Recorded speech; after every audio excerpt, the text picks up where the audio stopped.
Capítulo 60.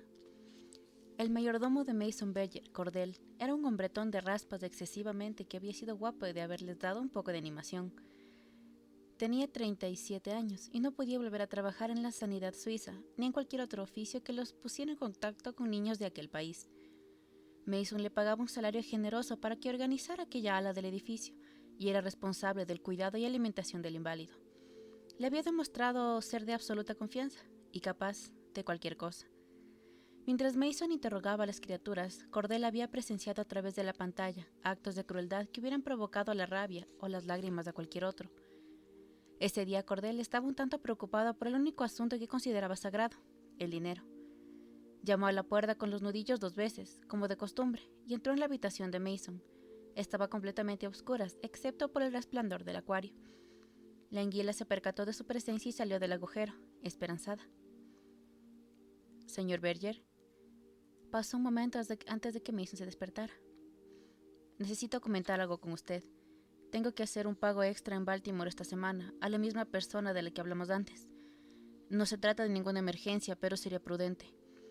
Ese niño negro llamado Franklin comió veneno para ratas y estaba en estado crítico a principios de la semana. Le ha contado a su madre adoptiva que usted le sugirió envenenar al gato para que la policía no lo torturara. Así que le dio al gato de un vecino y se tomó el veneno él mismo». «Eso es absurdo», dijo Mason. «Yo no tuve nada que ver con semejante cosa». «Por supuesto, señor Berger, es completamente absurdo». «¿Quién se ha quejado? ¿La mujer que te consigue los niños?» «A esa hay que pagarle ya». «Cordell, tú no le hiciste nada a ese pequeño bastardo, ¿verdad? No le verían nada en el hospital, ¿o sí? Ya sabes que lo acabaré descubriendo». «No, señor, en esta casa nunca, lo juro. Usted sabe que no soy ningún estúpido y adoro mi trabajo». «¿Dónde está Franklin?» «En el Hospital General de la Misericordia de Maryland. Cuando salga de allí irá a un hogar comunitario. Ya sabe que la mujer con la que vivía fue borrada de la lista de hogares adoptivos por fumar marihuana. Ella es la que se está quejando de usted. Tal vez convenga hablar con ella». «Una negrata drogadicta. No será mucho problema». «No conoce a nadie que quiera ir con el cuento. En mi opinión hay que manejarla con cuidado. Guantes de seda. La asistente social quiere que la hagamos callar». «Pensaré en ello. Adelante, págale a la asistenta». $1,000. Pero que se entere que es lo último que va a sacarnos». Tumbada a oscuras en el sofá de la habitación de Mason, con las mejillas manchadas de lágrimas secas, Margot Berger escuchaba la conversación entre su hermano y Cordell. Había intentado razonar con Mason hasta que se quedó dormido. Era evidente que Mason le creía lejos de la habitación. Margot abrió la boca para respirar muy despacio, aprovechando los siseos de la máquina. La luz del pasillo tiñó de gris la penumbra de la habitación cuando salió Cordell. Margot siguió tumbada en el sofá. Esperó casi 20 minutos, hasta que el resplandor se adaptó al ritmo del durmiente y dejó la habitación. La anguila la vio salir, pero Mason no.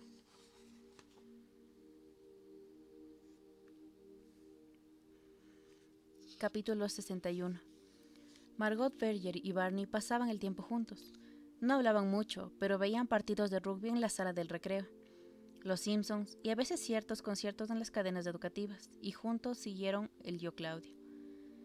Cuando el turno de Barney le obligaba a perderse varios episodios, los grababan en video. A Margot le gustaba Barney, le gustaba la camaradería con la que le trataba. Hasta entonces no había conocido a nadie con tan pocos prejuicios. Barney era listo y había en él algo indefinible, como de otro mundo. Eso también le gustaba. Margot tenía una sólida formación en humanidades, además de su licenciatura en informática. Barney, que era autodidacta, tenía opciones que iban de lo pueril a lo penetrante. Ella podía proporcionarle un contexto. Su propia educación era una meseta amplia y abierta, aunque acotada por una razón. Pero la meseta descansaba encima de su mentalidad, como la tierra plana en los antiguos sobre una tortuga. Margot le hizo pagar cara a su broma sobre mear de pie. Estaba segura de tener las piernas más fuertes que él, y el tiempo le dio la razón. Fingiendo grandes esfuerzos con pesos moderados, lo convenció para hacer una apuesta sobre el levantamiento con las piernas, y recuperó sus $100.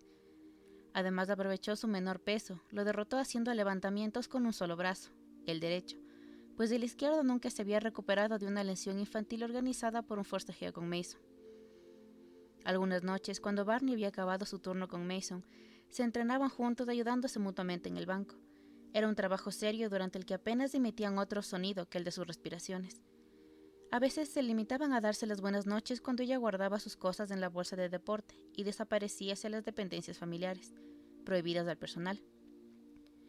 Aquella noche Margot entró en el gimnasio negro y cromo, procedente de la habitación de Mason, con los ojos arrastrados en lágrimas. «Pero mujer», dijo Barney, «¿qué te pasa?» «Nada, mierda de familia. ¿Qué te voy a contar? Estoy bien», respondió Margot.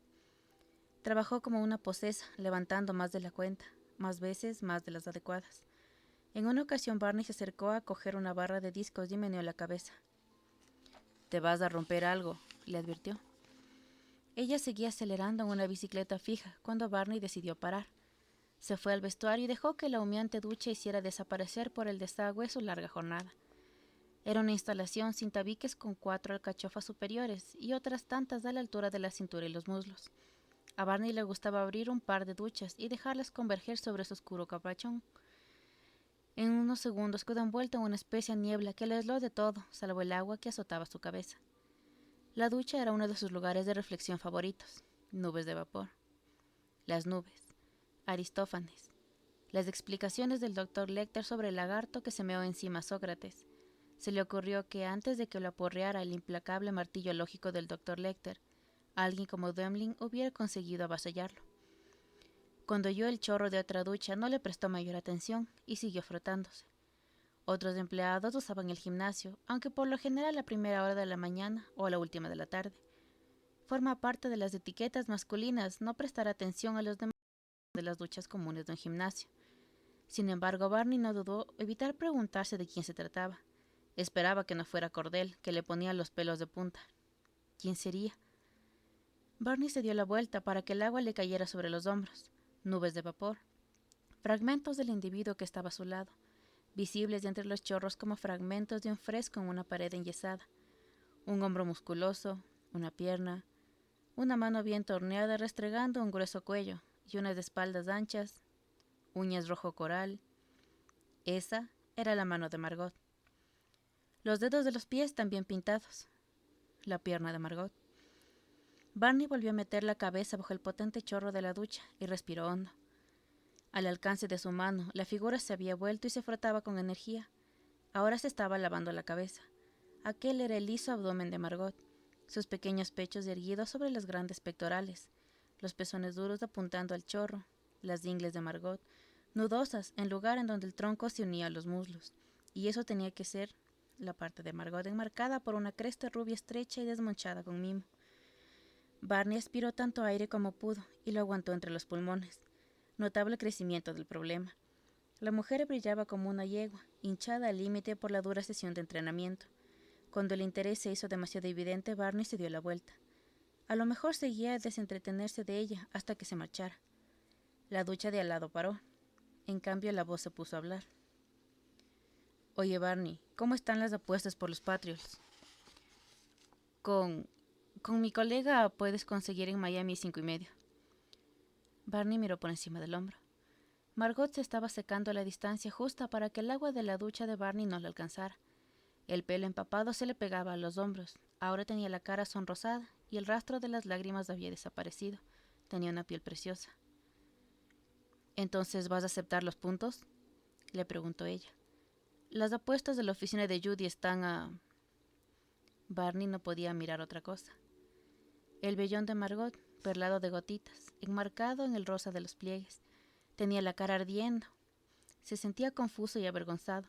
Volvió a ocurrírsele aquella idea desagradable. Nunca se había sentido atraído por los hombres. Margot, a pesar de todos sus músculos, era muy distinta a un hombre y le gustaba. Y además, ¿qué era aquella mierda de ir a la ducha con él? Cerró su ducha y se quedó frente a ella chorreando. Sin pararse a pensarlo, le puso la mano en la mejilla. «Por el amor de Dios, Margot», dijo con la voz alterada. Ella bajó los ojos. «Maldita sea, Barney, no...» Barney se estiró el cuello, e inclinándose hacia adelante intentó besarla en cualquier parte de la cara, sin tocarla con el miembro, pero no pudo evitarlo. Ella se apartó y miró el hilillo de cristalino fluido que salía del hombre y lo unía a su vientre liso. Como un rayo, le plantó en el pecho un antebrazo digno de una defensa, que le hizo perder el equilibrio y lo dejó sentado sobre el suelo de la ducha. «Jodido bastardo», farfulló Margot. «Tenía que habérmelo imaginado. Coge tus cosas y métetela por el culo». Barney se levantó y salió del vestuario. Se puso la ropa sin secarse y se fue del gimnasio sin abrir la boca. La habitación de Barney estaba en un edificio separado de la casa, unas antiguas cuadras con techo de pizarra convertidas en garajes, con apartamentos en el piso superior. Por la noche se quedaba hasta tarde teclando en su ordenador portátil. Estaba intentando concentrarse en el curso que seguía por internet, cuando sintió temblar el suelo, como si alguien enorme subiera las escaleras. Un ligero golpe en la puerta. Cuando la abrió, se encontró con Margot, envuelta en un jersey grueso y cubierta con un gorro de lana. «¿Puedo entrar un momento?» Barney se miró los pies unos segundos y luego se hizo a un lado. «Barney, oye, siento lo que ha pasado», le dijo. «Me ha entrado el pánico. Quiero decir, la he cagado y después me ha asustado. Me gustaba que fuéramos amigos». «A mí también. Pensaba que podíamos hacer, no sé, como colegas». «Venga, Margot, yo también dije que quería que fuéramos amigos, pero no soy un eunuco. Te has metido en la jodida ducha conmigo y estabas desnuda impresionante. Eso no es culpa mía. Entras desnuda en la ducha y me veo delante de dos cosas que me gustan un montón». Se sorprendieron riéndose al mismo tiempo. Margot se le acercó y la atrapó con un brazo que hubiera lesionado a cualquiera menos fuerte que Barney.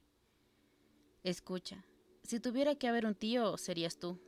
Pero no es lo mío. De verdad que no. Ni ahora, ni nunca».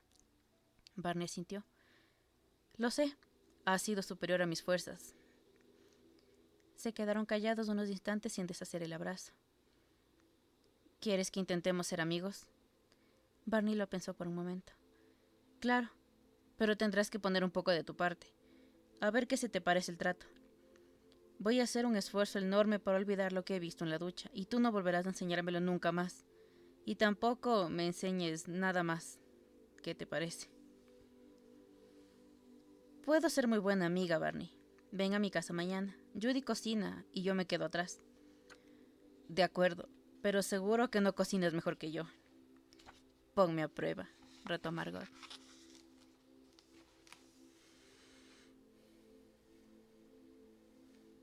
Capítulo 62. El doctor Lecter sostuvo una botella de Chateau Petrus a contraluz. El día anterior la había sacado del botellero y dejado en posición vertical por si tenía pozos. Miró el reloj y decidió que era momento de abrirla. Aquel era el tipo de cosas que el doctor Lecter consideraba un serio riesgo, superior a los que le gustaba correr. No quería ser brusco. Quería disfrutar el color del vino en una jarra de cristal. Y si por descorchar la botella demasiado pronto descubría que no había ningún exquisito aroma que pudiera perderse al decantar en el recipiente. La luz reveló un poco de sedimento.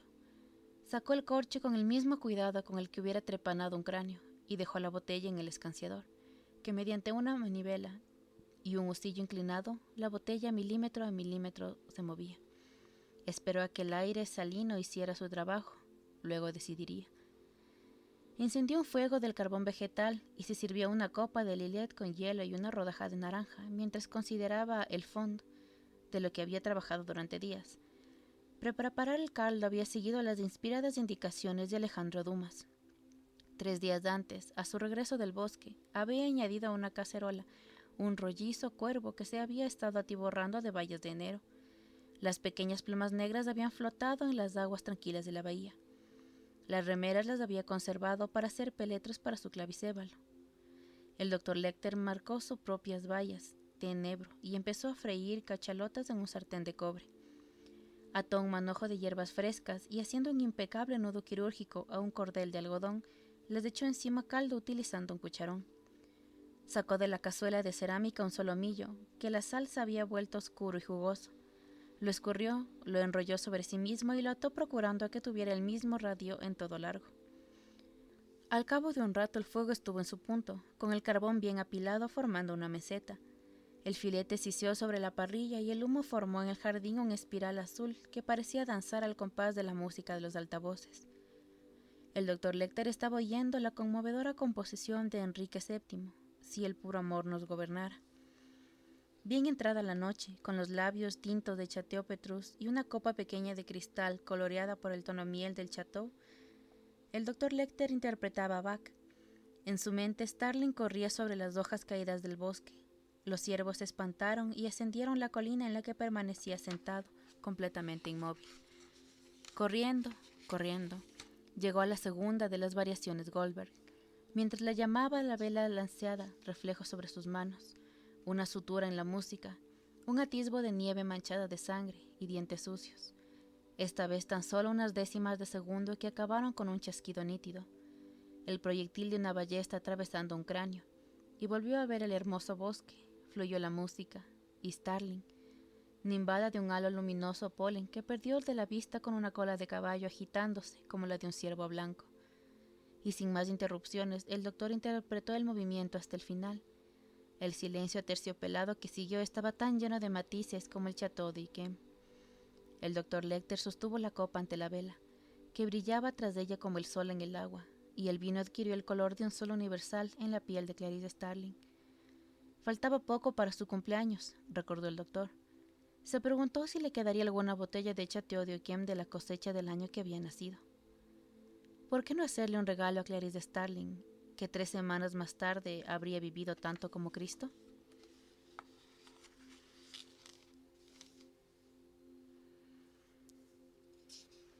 Capítulo 63. En el momento en el que el doctor Lecter levantaba su copa a trasluz de la vela, A. Benning, que se había quedado hasta tarde en el laboratorio de ADN, levantó su última emulsión hacia la luz y observó las tinturas roja, azul y amarilla de las líneas de electropóresis. La muestra utilizada consistía en células obtenidas del cepillo de dientes del Palacio Caponi, enviado por la valija diplomática italiana. Vaya, murmuró, y llamó al número de Starling en cuántico. Le respondió Eric Pickford. Hola, ¿puedo hablar con Clarice Starling, por favor? Ya se ha marchado. Yo estoy de guardia. ¿En qué puedo ayudarla? ¿Tiene un número de búsqueda donde pueda localizarla? Mire, está aquí, pero en el otro teléfono. ¿Qué ha conseguido? ¿Hará el favor de decirle que he llamado Benning, del laboratorio de ADN? Por favor, dígale que lo del cepillo de dientes y la pestaña de la flecha coinciden. Es del doctor Lecter. Y dígale que me llame. Por supuesto, se lo diré enseguida. Deme su extensión. Muchas gracias. Starling no estaba en la otra línea. Pickford llamó a Paul Krendler a su casa. Al ver que Starling no le llamaba al laboratorio, la analista se sintió un tanto decepcionada. A. Benning había dedicado a aquello un montón de tiempo extra. Se fue a casa mucho antes de que Pickford se decidiera a llamar a Starling. Mason estuvo al corriente unas horas antes de que el agente especial. Habló brevemente con Krendler, tomándose su tiempo, dejando que la máquina le fuera mandando oxígeno. Tenía la mente muy clara. Es el momento de poner a Starling fuera de circulación, antes de que decidan preparar una encerrona o le pongan de cebo. Es viernes, tenemos todo el fin de semana. Muévete, Krendler, suéltalo del anuncio y échala a la calle. Le ha llegado la hora. Y Krendler, me gustaría que al menos limítate a hacer lo que te digo. Y cuando recibas la próxima postal de las Islas Caimán, tendrá un número completamente nuevo, escrito debajo del sello. De acuerdo, empezó a decir Krendler, pero la comunicación se cortó. La breve conversación había cansado a Mason más de lo normal. Para acabar, antes de hundirse en un sueño tranquilo, hizo venir a Cordell y le dijo: manda a traer los cerdos.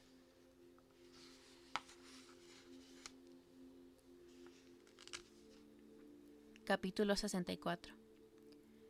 Exige mayor esfuerzo físico mover a un cerdo semisalvaje contra su voluntad que secuestrar a un hombre. Los cerdos son más difíciles de sujetar que los hombres. Los grandes son más fuertes que cualquiera y no se les puede intimidar con un arma. Si se quiere conservar íntegros el abdomen y las piernas, no hay que perder la vista a los colmillos. Por instinto, los jabalíes procuran eviscerar a su adversario cuando se enfrentan a las especies plantígradas, como el hombre y el oso. No desgarretan de forma espontánea, pero aprenden a hacerlo deprisa. Si se necesita mantener vivo al animal, no se le puede aturdir con un shock eléctrico, pues los cerdos son proyectiles de sufrir fibrilaciones coronarias fatales. Carlo dio gracias, el porquero mayor tenía paciencia de cocodrilo. Había probado sedarlos usando la misma acepromancina que destilaban al Dr. Lecter. Ahora sabía con exactitud las dosis necesarias para dormir a un jabalí de 100 kilos y los intervalos de administración para mantenerlo inmóvil hasta 14 horas seguidas sin efectos secundarios duraderos. Dado que la empresa de Berger era una importadora-exportadora a gran escala de animales y asociada permanentemente al Departamento de Agricultura en la experimentación de programas de crías, los cerdos de Mason se entrecortaron el camino expedito. El formulario 17 del Servicio Veterinario se envió por fax a la Inspección de Salud Animal y Vegetal de Riverdale, Maryland. En la forma reglamentaria, junto a los certificados veterinarios de Cerdeña y unas tasas de $39.50 por 50 tubos de semen congelado que Carlo iba a introducir en el país. Los permisos correspondientes llegaron también por fax, junto con una dispensa de la usual 40 porcina del Rey West y una confirmación de que un inspector enviado ex proceso evitaría que los animales encontraran problemas en el aeropuerto internacional Baltimore-Washington. Carlo y sus ayudantes, los hermanos Piero y Tommaso Falcione, habían construido las jaulas. Eran sólidas, tenían puertas de guillotina en cada extremo y estaban lijadas y acolchadas por dentro. En el último minuto se acordaron de embalar el espejo del burdel.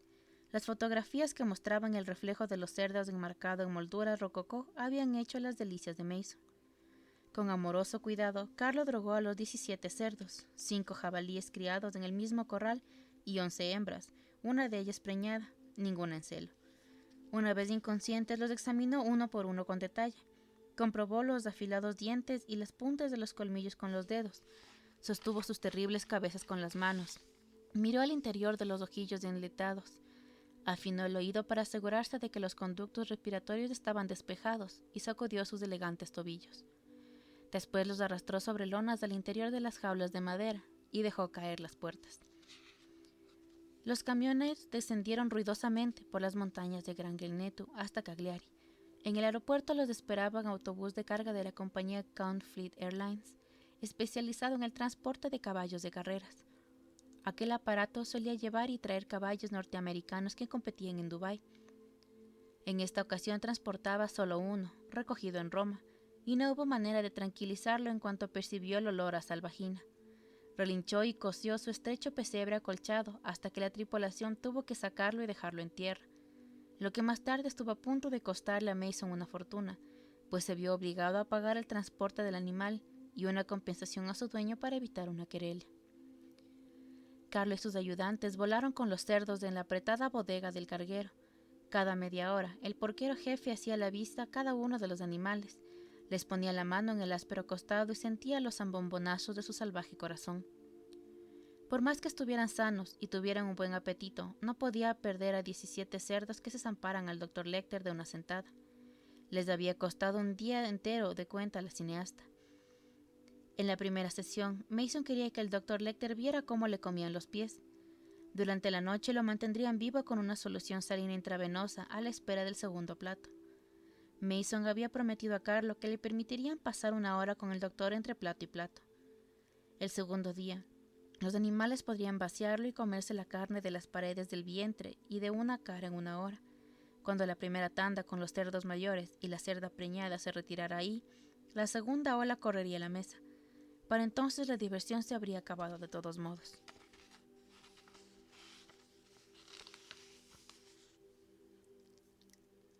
Capítulo 65.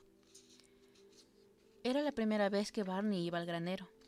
Entró por la puerta lateral, prácticamente bajo las galerías de asientos que rodeaban las 2/3 partes de un viejo ruedo, vacío y silencioso, salvo por el zurreo de las palomas en las vigas del techo. El lugar seguía conservando un cierto aire de expectación. Tras del podido subastador se extendía el corral abierto. Grandes puertas dobles daban a las cuadras y a la guarnicionería. Barney oyó voces y gritó un «¡Hola!». «En la guarnicionería, Barney, entra», dijo la profunda voz de Margot. La guarnicionería era un lugar alegre, con las paredes llenas de arneses y hermosas sillas de montar, e impregnado olor a cuero. Los cálidos rayos del sol que se colaban por las ventanas polvorientas, justo debajo de los tirantes, lustraban los aparejos y las placas de heno. Un sobrado abierto a lo largo de uno de los lados daba al pajar del granero. Margot estaba recogiendo las riendas y los cepillos de los caballos. Su cabello era más claro que la paja y sus ojos tan azules como el sello de inspección de la carne. «Hola», dijo Barney desde la puerta. El lugar parecía un tanto teatral, pensado para las visitas infantiles. Por su altura y la inclinación de la luz le recordaba una iglesia. «Hola, Barney, echa un vistazo por ahí. La comida estará lista en 20 minutos». La voz de Judy Ingram llegó desde el piso superior. «Barney, buenos días. Espera a ver lo que tenemos para comer. Margot, ¿quieres que probemos a comer fuera?» Los sábados Margot y Judy acostumbraban cepillar la variopinta recua de los rollizos de Stedlands adiestrados para que montaran a los niños de visita, y solían preparar una comida al aire libre. «Vamos a probar en la fachada sur del granero al sol», dijo Margot. Las dos mujeres parecían demasiado predispuestas a gorjear. Cualquier persona con la experiencia hospitalaria de Barney sabe que un exceso de gorjeos no presagia nada bueno para el agasajado.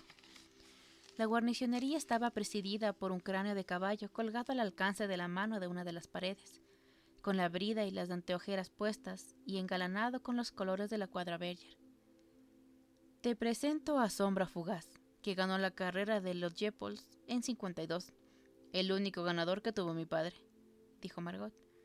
Era demasiado roñoso para hacer que lo disecaran. Se quedó mirando la calavera y añadió: «Es igualito a Mason, ¿no te parece?» En un rincón había una fragua y un fuelle. Margot había encendido un pequeño fuego en ese carbón para caldear el granero. En la lumbre hervía una cacerola que esparcía olor a sopa. Sobre un banco de trabajo podía verse un juego completo de herramientas de herrero. Margot cogió un martillo de mango corto y abultada cabeza.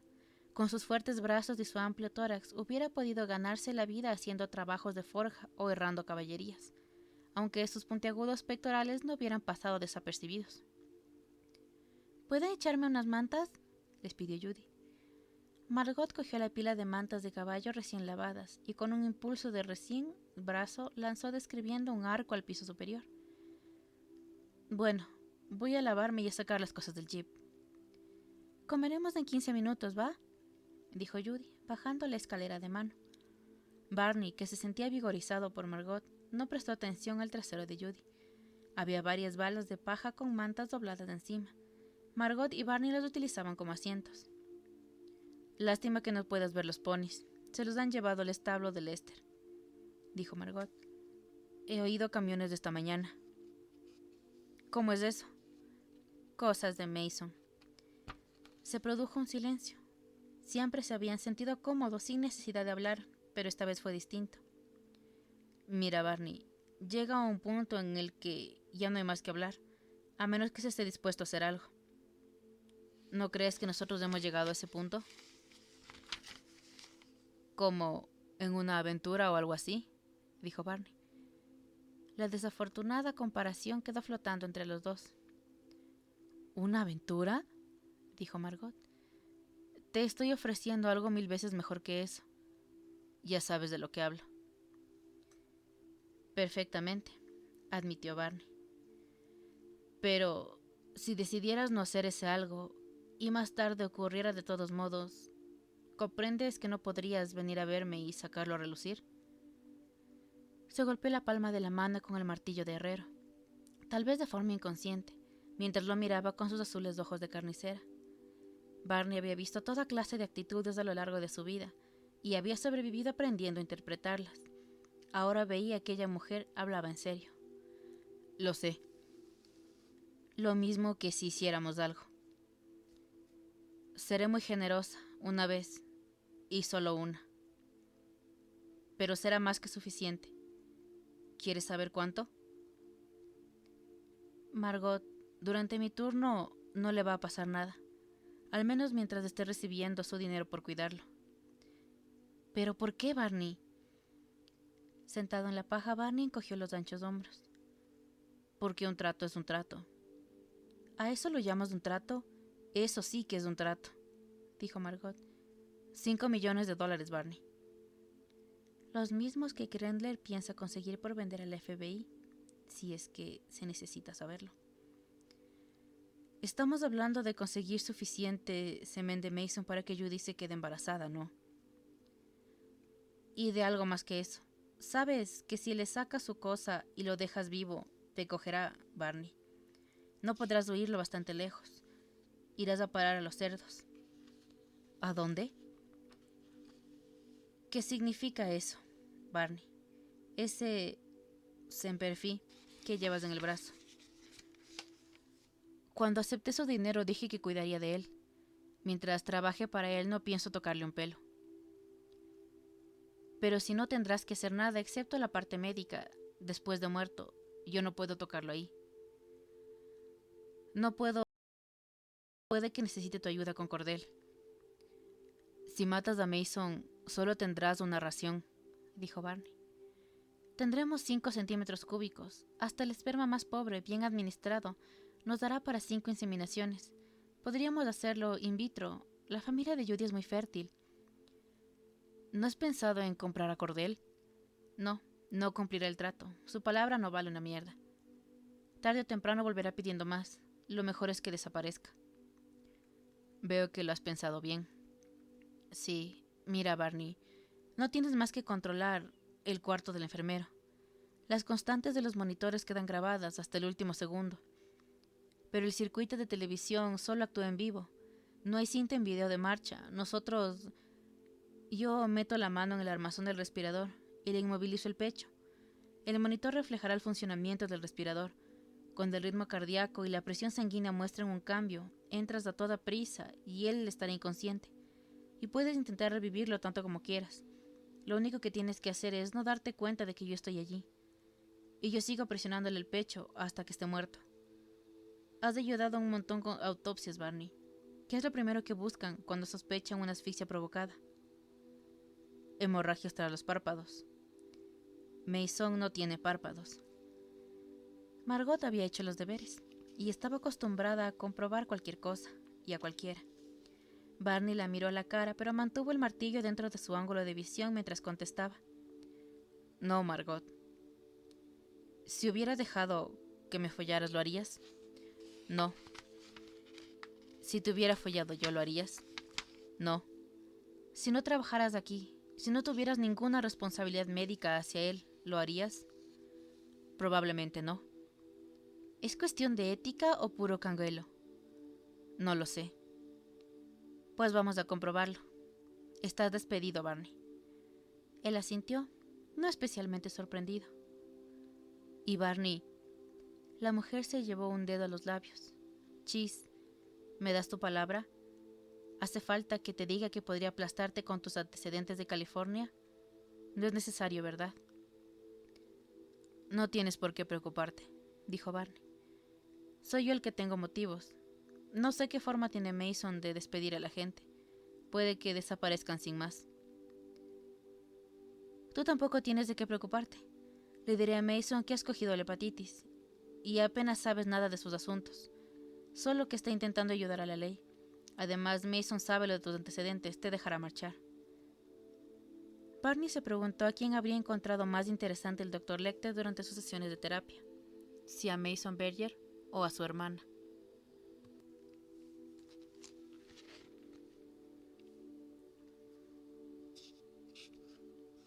Capítulo 66. Era de noche cuando el largo camino plateado se detuvo ante el granero de Muskrat Farm. Llegaban con retraso y con los nervios de punta. Los trámites en el Aeropuerto Internacional Baltimore-Washington habían ido como la seda al principio. El inspector del Departamento de Agricultura selló la entrada de los 16 cerdos. Aunque tenía los conocimientos de un experto en la materia, era la primera vez que veía unos animales semejantes. Luego, Carlo de Gracias echó un vistazo al interior del camión. Era un vehículo para el transporte de ganado y olía como tal, además de mostrar la huella de sus anteriores inquilinos en las numerosas grietas. Carlo no estaba dispuesto a desgastar a sus cerdos. El avión tuvo que esperar hasta que el airado conductor, Carlo y Piero Falcione encontraron otro camión. A propósito, para transportar las jaulas, localizaron un lavadero de camiones con una manguera de vapor y limpiaron el interior de la caja. Una vez ante la entrada principal de Muskrat Farm, se presentó el último inconveniente. El guarda comprobó el tonelaje del vehículo y se negó a dejarles paso, alegando que superaban el límite de un puente ornamental. Los encaminó hacia la carretera de servicio que atravesaba el Parque Nacional. Las ramas de los árboles dañaban el techo del vehículo mientras recorrían los 3 últimos kilómetros. Carlo contempló satisfecho el granero enorme y limpio de Muscat Farm. Le hizo gracia el pequeño elevador de carga que trasladó las jaulas hasta las cuadras de los ponis con exquisita delicadeza. Cuando el conductor del camión se acercó blandiendo una quijada eléctrica y se ofreció a azuzar a uno de los cerdos para comprobar hasta qué punto estaba drogado, Carlo le arrebató el instrumento y lo asustó de tal modo que no se atrevió a pedirle que se lo devolviera. Carlo pensaba dejar que los animales se recuperaran de los sedantes en la semioscuridad, sin permitirles salir de las jaulas hasta que estuvieran sobre sus 4 patas y alerta.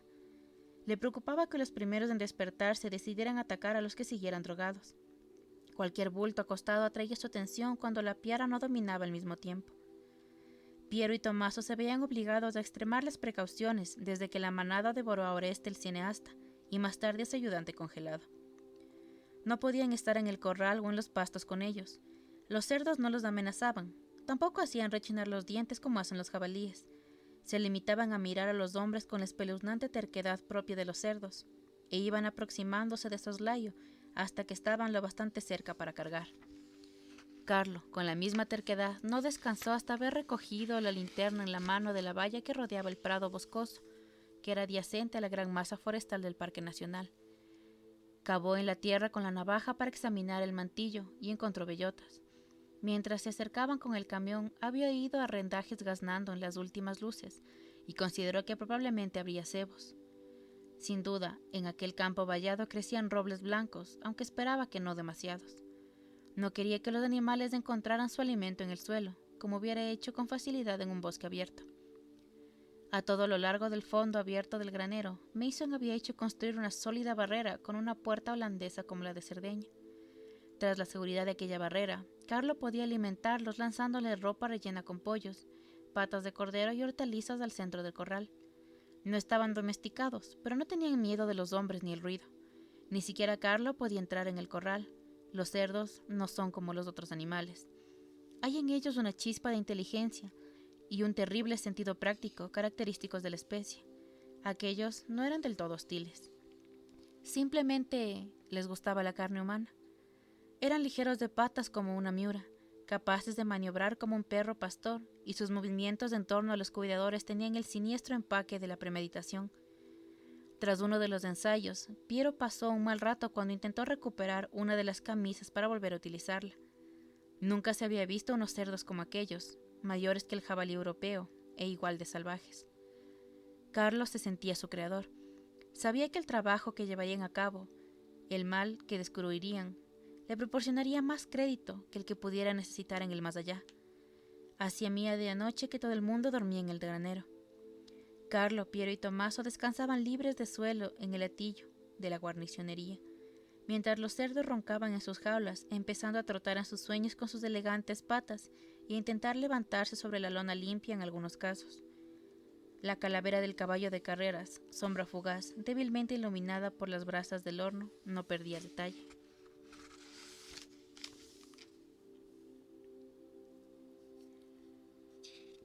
Capítulo 67.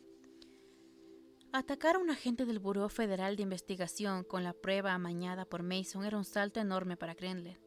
De hecho, lo dejó casi sin aliento. Si el fiscal general lo cogía, lo aplastaría como una cucaracha.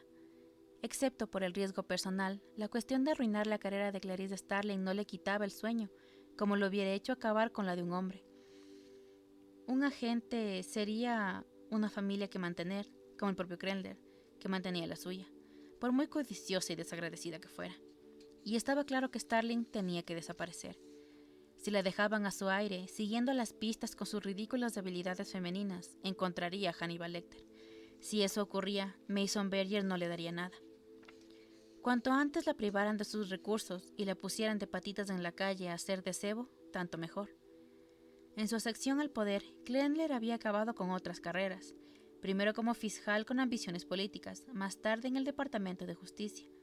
Sabía por experiencia que arruinar la carrera de una mujer es más fácil que perjudicar a un hombre. Si una mujer consigue un ascenso que ninguna mujer debería obtener, lo más eficaz es decir que lo ha conseguido boca arriba. Sería imposible acusar a Starling de eso, reflexionó Crenler. De hecho, no se le ocurriría a nadie más necesitado de un polvo salvaje en todo escalafón. A veces imaginaba el abrasivo acto mientras se hurgaba la nariz. Crenler no hubiera sido capaz de explicar su animosidad hacia Starling. Era visceral y procedía de una parte de sí mismo que no se atrevía a visitar. Un lugar con profundas en las sillas y una lámpara con pantalla abovedada, puertas con picaporte y persianas de manubrio, y la chica con la pinta de Starling, pero sin su sentido común, con las bragas alrededor de un tobillo preguntándole cuál era su problema, y por qué no venía y se lo hacía, y que si era una de esos maricas, uno de tantos. Si no se sabía la clase de ingenua que era Starling, reflexionó Crenler. Su carrera, tal como le habían reflexionado a los medios, era mucho mejor de lo que sus escasos ascensos indicaban, tenía que admitirlo. Por suerte, había recibido pocas recompensas de su labor. Añadiendo la ocasional gota de veneno a su hoja de servicios a lo largo de los años, Crenler había conseguido influir en el comité de ascensos del FBI lo suficiente para bloquear varias misiones golosas que estuvieron a punto de asignarle. La actitud independiente y la falta de tacto de la mujer habían hecho el resto con eficacia. Mason no estaba dispuesto a esperar la resolución del asunto del mercado de Feliciana. Además, no había garantía de que la mierda salpicara a Starling en una vista. La fuerte, de Belda Drumgo y los demás habían sido el resultado de una cadena de errores de seguridad. Eso era indiscutible. Habría sido un milagro que Starling consiguiera salvar el jodido negrito. Otra boca que alimentar con dinero público. Arrancar la costra de tan feo asunto hubiera resultado fácil, pero era una forma poco gobernable de acabar con Starling. La idea de Mason era mejor. Sería rápida y le dejaría fuera de combate. El momento era oportuno. Un axioma de Washington, corroborado de la práctica más veces que el teorema de Pitágoras, afirma que en presencia de oxígeno, un pedo sonoro con una inculpable evidencia hará pasar desapercibidas muchas emisiones menores en la misma habitación, con tal de que sean casi simultáneas. Ergo, el juicio por infringement estaba distrayendo al Departamento de Justicia lo suficiente para que él pudiera darle el pasaporte a Starling. Mason quería que la prensa cubriera la noticia para que Dr. Lecter se enterara, pero Crenler debía hacer aparecer la cobertura como un accidente desafortunado.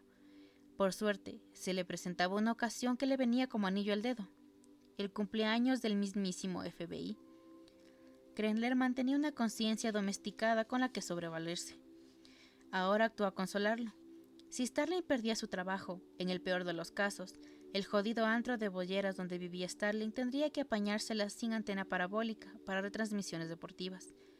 Además, le estaría dando el cañón suelto la oportunidad de caer al suelo y rodar hasta donde no pudiera amenazar a nadie. Un cañón suelto derribado dejaría de mecer el barco, pensó, satisfecho y confortado, como si dos metáforas navales constituyeran una ecuación lógica. Que el barco al mecerse moviera el cañón no le preocupaba en absoluto. Crenler tenía una vida fantástica, tan activa como su imaginación le permitía. Ahora, por puro placer, se imaginó a Starling vieja, con las tetas bamboleantes, las esbeltas piernas convertidas en masas celulíticas y varicosas, escaleras arriba y abajo con la colada, apartando la vista de las manchas de las sábanas, trabajando por el alojamiento en una pensión propiedad de una pareja de tortilleras viejas y bigotudas. Se imaginó lo primero que le diría al celebrar su triunfo, una frase acabada en conejito de granja. Armado con la penetración psicológica del Dr. Dwemling, deseó estar cerca de ella cuando se quemara sin armas, para decirle, sin parpadear: eres un poco mayorcita para seguir jodiendo con tu padre, hasta para una muerta de hambre del sur. Se repetía la frase mentalmente e incluso consideró la posibilidad de escribirla en su libreta. Crenler tenía el instrumento, la oportunidad y la mala baba necesarios para hundir la carrera de Starling, y cuando puso manos a la obra, recibió la ayuda de la suerte y del servicio de correos italiano.